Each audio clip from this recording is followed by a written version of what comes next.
YouTube, I'm talking to you. Hello, how's it going, everyone? It's Dr. Rosie again, and I wanted to show you guys something cool today again, because that's what I do on this channel. I just keep showing you guys cool things. I asked on the YouTube community what would they want me to talk about in the next video. And I actually went through one by one on stream and took it apart. I just looked at the questions that people asked me on the YouTube community, and then I responded to it on the stream. So in this video, you're going to watch me talk about structure, sound design, fullness of a sound, and EQ behavior, and also Fletcher-Munster curve. If you really enjoy what I'm doing here, because I think you are, because this is a cool video, and I don't see why wouldn't you want to see this, because it benefits you. Wow, those are a lot of reasons for you to like the video.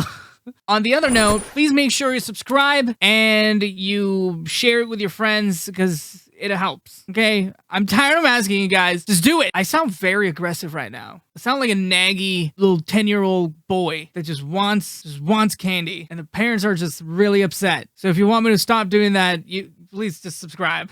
I will see you guys next time. Hopefully next time my braces are gone. Hopefully there's no food stuck in there. I'm pretty sure Adam's zooming in it. Anyways, on to the video. Should we talk about structure? Because, okay, hold on. Okay, so I asked this question right here. How to make variations and drops, and how to arrange in general. How to spice things up and not let ears take a chill. Because that's what I personally struggle with 99% of the time. For instance, Sultan's Beirut does this with me. Like, how does he know when to make all these unexpected transitions that don't hurt ear or feel out of place? So Latin. I do understand where he or she is coming from. Okay, so when it comes to drop, so let's just say, I'm just going to make a MIDI channel here, and I'm going to name it structure. And I think I remember like mentioning this a while ago to everyone, how to really structure your tracks when it comes to dubstep tracks. So let's just say that right here is your song, okay? I just gridded out to 1, 2, 3, 4, okay?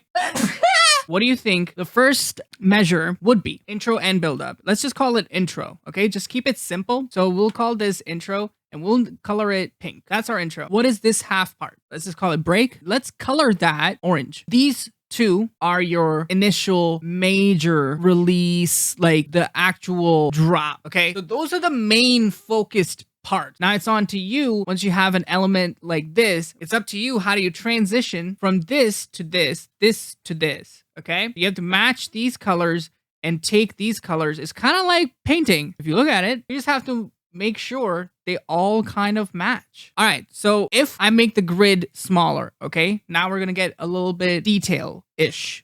Less detail, well, not too much, but more of a detail. If we have this as an intro, these two, what would this be? 17 to 33. Build up. Perfect. Good job. And what about this one? The second orange. Same thing. Perfect. Good job. We have our intro, we have our build, and then we have our drop, and then we have our break, and then we have our build, and then we have our drop. Okay? Now we're getting a little bit more detail oriented. Okay? So I'm going to put one more grid here now. What is this part? Pre-drop. So this pre-drop is also going to be here, of course, because that's what we need to do. This is going to be a lighter color. Now, we don't want the drop from 33 to 65 be the same. So we're going to have drop 1. It's going to be first phrase. And this is going to be second. Okay. And then same thing over here. This is the most like gridded amount of things to do, but there's more to it. This is the structure that I follow. And this is the structure that most dubstep DJs follow as well, because it's very easy to play live. And if you follow this method, you know, doing a bunch of stuff here, I'll add another one here and call it outro. There you go. So this right here is the ultimate like structure that every DJ that I know of that writes music in. Okay, now we're gonna go deeper. Okay, we have the intro here. What do you think this will be? This essentially for me is a motif. This is the type of a sound that will be referenced throughout the track. This is when you introduce the motif of the track, and you finally will introduce this motif throughout your build, your pre-drop, sometimes here and there in the drop, and most effectively in your bridge as well. So your motif will come here as well. Now the bridge will follow whatever you do with motif. Now the outro is typically also the motif. Okay, so this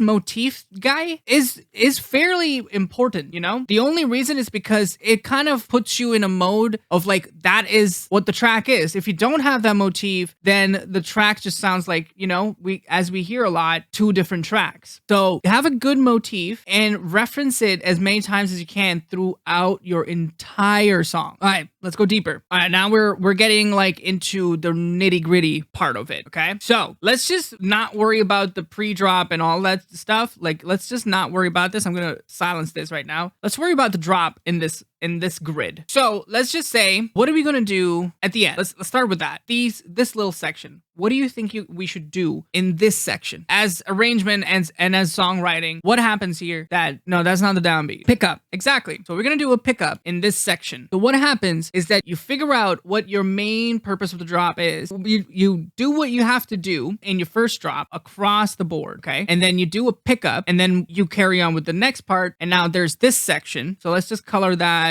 one. Okay. What do you think this is? Transition. Perfect. So this is a pickup transition where what is the color again? Yeah. So this is where you're going to leave things off. So this transition is different than the one that is happening here. First phrase happens and you drop, and then your second, and your pickup happens, and then your second phrase happens and you drop, and then you have a pickup transition. This is the fundamental of like how to go from drop into another, like from the first drop into another. This is what I'm looking for when it comes to drops in other people's music, when I'm feedbacking your stuff, is like, does it have a good pickup? Does it have a proper downbeat? Speaking of which, of course, we know the downbeats are right here. So we have now a downbeat, which is the initial impact, and then we have the phrase, the pickup, and then we have the downbeat again, and then we have the phrase, and then the pickup, the transition into going to the bridge. Now, typically, the transition will also contain the motive, which was what color? Blue. What color? Blue. Yeah, blue all the way. Now, this is what makes it musical right away, is when you have a one-note pattern or a cool little tiny pattern here and there. Now you can do a bunch of other things around the thing. Now, you don't have to, per se, stick with this pickup only at 45 to 49. You can add pickups anywhere. You can add pickup here. You can, like, add pickup wherever you feel like. It usually is at the end of like every phrase, every measure. All right, so we have this covered. We have the intro, the motif, the build, the pre-drop, and then we have the downbeat, phrase, pickup, downbeat, phrase, pickup, motif, and then we have the bridge, and then we have the same exact thing, method, following, and then we have the outro. Perfect. When it comes to intro, typically people like to do a very slight intro, like a very kind of quiet thing that is going to happen. If you look at this entire thing and we zoom out this fucking 3-minute track, everything that we're doing, intro, motif, build, pre-drop, and then the drop, everything is an intro to what we're about to present, okay? You don't go to the restaurant and tell the chef, surprise me. You typically look at the menu and you order and visualize it and understand the actual menu. And that's like the intro, and then they bring in the appetizer accordingly, and then you finally eat the actual meal. So let's just say these pickups, okay? What do you think happens here? I kind of gave it away, but I mean, this is kind of tricky, but typically in this section is essentially a pickup, except it's usually a pickup fill. So this is when, like, you know, the typical 1, 2, 3, 4, or like a vocal, or like a re-space, something along the lines would happen in order to do a big pickup and then finally go into the downbeat and continue. So this pickup happens here as well. All right, we pretty much got everything covered. Now, what do you think we're missing? So we have this pickup motif in the bridge. We clearly worked a lot on intro, build, and whatsoever, but we didn't really pay attention to the bridge. Now, the typical thing to do in bridges is that you usually play around with your scale and you make it different and then apply the motif on it. Best example, there was a kid who put Black Widow and Avengers song on top of it. It kind of like in a bridge section. It kind of sounded really cool. I loved how the motif of Avengers fitted with the Black Widow one, and there was like a different change to it, and that was sick. And I think that's how people need to look at bridges, and it's a very vital part of your song, is when like you need to focus on how are you going to keep the listener listening, you know? All of this is really just making sure your listener is not bored, you know what I mean? Or feels repetitive. This is why we're doing this many changes, in order to, you know, focus and try to enjoy the content that has been created, you know? And then next is just creativity, how you're going to apply this method on your track. So we came from, we literally dissected the area, how to make a full sounding track and create depth. If everyone is wondering how to create depth in their tracks, it's really EQ. If you fuck around enough with your EQ and you know, decide what parts go to where and create room for those things, then you have depth, you know? So like if you create room for your sub, you create room for your kick, you create room for your snare, and everything else is on the hi-hat, and then you give them each a spot in the entire spectrum of sounds, you have depth. There's no secret, like, you know, 7.1 surround sound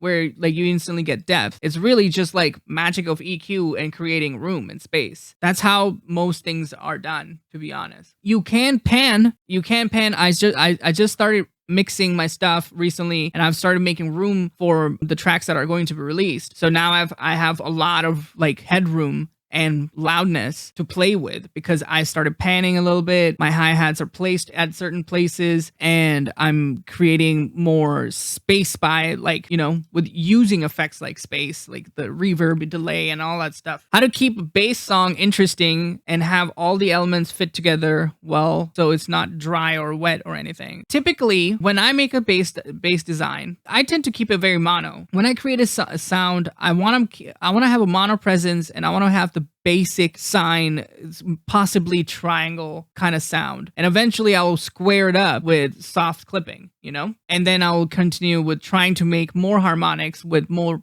post-processing. Eventually, at the very end, I'll start focusing on effects and stuff. Texture bass, Ives Iris is really good at that. And texture bass also, people like Cohen Sound are really good at that too. It's just like, you know, how much time and effort are you willing to put in it? It's the question. But when it comes to bass design, yeah, I tend to keep my basses very mono, and I will try to keep like a very mono feel all the way up to like 600 hertz. And then I will continue working on like higher end spectrum to make it stereo. Does that make sense? So if this makes sense to, I don't know if that answered the question here, you know? How to make sound fat, loud, and clean as fuck. It's a question that I get a lot. Like this question about how do I make things loud? How do I make the sound loud? Man, like honestly, it's not the sound. Dude, I wish I could download the new Skrillex track, because this shit is not loud. Compared to recent dubstep stuff, the newest Skrillex track with Noisia is not loud, you know? So the thing is that it's primarily mixing. I show you guys exactly on my YouTube channel what I do when I'm mixing. I do -20 of my mixes in order to try to like have a good gain stage process. And then the mastering alone is just like a whole different thing. What I'm saying is mix in mono, keep it quiet. You can turn it up later 100%. You gotta have a good mix in order to be loud, you know?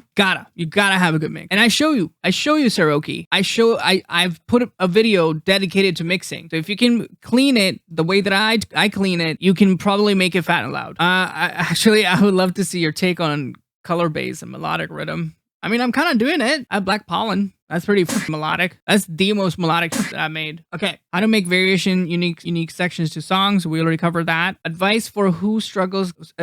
Advice for us. Yeah, advice for us who struggle coming up in the industry. What do I even give as an advice? It's sketchy, but it's so worth it. You know, it's the most inconsistent job, and you should be prepared for that. You should definitely keep an eye out if things do crash. What are you gonna do? You know, just like this pandemic. So yeah, I don't have much advice to say besides keep grinding, keep making music. How to make very saturated, distorted things sound clean and make them fit in the mix. I can do that. So I've explained this many times, and I think it's time to explain it. Okay, this is a really good question right now. Okay, so I think it's about time to finally attack this, because I get this question frequently. We're looking at Fletcher Munson curve. Distortion tends to limit and brings out unwanted frequency. What Fletcher Munson curve is designed to do is to show the frequency from 20 hertz all the way to 20K, and within them tell you around certain dBs what frequencies are about to hurt. Okay, so we're up to like 20, which is unnecessarily loud, but let's just go down a little bit, and this is the curve that we are following. Okay, there's a better curve here. Actually, what am I doing? Hold on. I made my own FabFilter Fletcher Munson curve. So this is mine from studying the Fletcher Munson curve a lot, and I recreated it in a 0 dB setting, not plus 10 or plus 20, but a decibel that makes sense, which is for us the 0, and then finding out what are the harsh frequencies. So what you do with this is not something that you apply, okay? You don't boost your subs, you don't boost, and you don't notch out everything. This is the frequencies that Fletcher Munson himself decided on that are going to be used specifically for phones, okay? So when you pick up a phone call from your mom or your ex-girlfriend, it typically just takes the Fletcher Munson curve is already applied in that frequency, the FM frequency that is traveling into your phone. Once that is applied, you go ahead and apply that on your synths. Now, this is what happens when you distort things. When you distort, these are the frequencies that are going to come in. So when you pick up a call and the call gets distorted because someone's speaking too close to the mic, that's when the Fletcher Munson curve is really active, and then that's when this thing applies. So when it does distort, it doesn't really hurt your ears. You're not like, ouch, this is actually crazy. So around 3000 hertz, 2000 hertz, 8, 13, these are the numbers that I've like found that are like perfect. If anything, I would add another one, which is like about 200 hertz. But yeah, when it comes to bass especially, so let's just say I'll delete this and I created a very distorted bass. I'm going to apply an EQ in here, which I already had. I don't know why I put in there. I'm going to apply an EQ and take this and make a dip around the 200 hertz and start doing some more Fletcher Munson curve shit. So like, that's like my standard thing to do when it comes to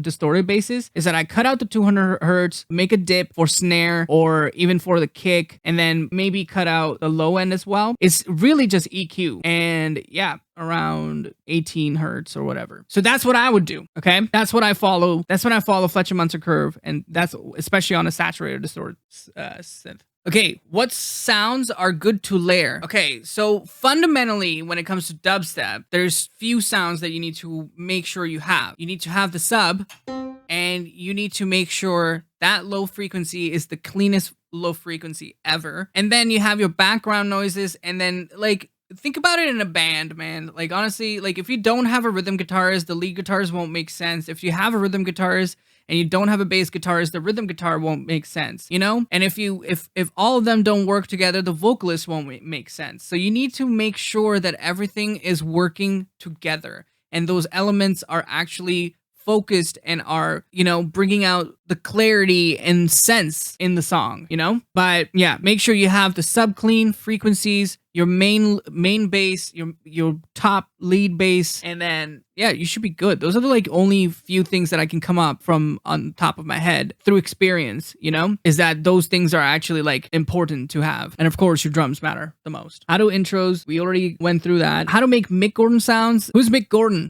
It's distortion and compression. After knowing what he does, it's literally, it's OTT, but with compressors, like a lot of them. It's a crazy sound, actually.